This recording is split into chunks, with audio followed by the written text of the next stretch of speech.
আসসালামু আলাইকুম বন্ধুরা, আজ আপনাদের জন্য এনেছি হজরত ইব্রাহিম আলাইহিসসালাম এর জীবনী। প্রতিদিন এরকম ইসলামিক হাদিসের ভিডিও পেতে ভিডিওতে লাইক দিয়ে চ্যানেল সাবস্ক্রাইব করুন। আদম, ইয়াহইয়া, ঈসা প্রমুখ ২-৩ জনের ব্যতিক্রম বাদে নূহ আলাইহিসসালাম সহ অন্যান্য সকল নবীর ন্যায় ইব্রাহিমকেও আমরা ধরে নিতে পারি যে তিনি ৪০ বছর বয়সে নবুয়ত লাভ করেন।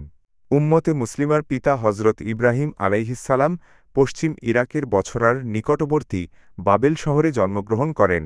এই শহরটি পরবর্তীতে সুলাইমান আলাইহিসসালামের সময়ে জাদুর জন্য বিখ্যাত হয়।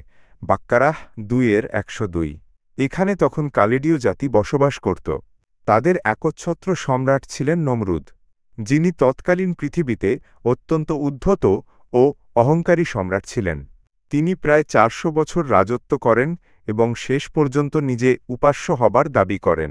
আল্লাহ তারই মন্ত্রী ও প্রধান পুরোহিত আজরের ঘরে বিশ্বনেতা ও বিশ্ব সংস্কারক নবী ইব্রাহিমকে মুখ্যত কালেডীয়দের প্রতি প্রেরণ করেন। ইব্রাহিমের নিজ পরিবারের মধ্যে কেবল সহধর্মিণী সারা ও ভ্রাতুষ্পুত্র লূত মুসলমান হন। স্ত্রী সারা ছিলেন আদিমাতা বিবি হওয়ার পরে পৃথিবীর শ্রেষ্ঠ সুন্দরী মহিলা।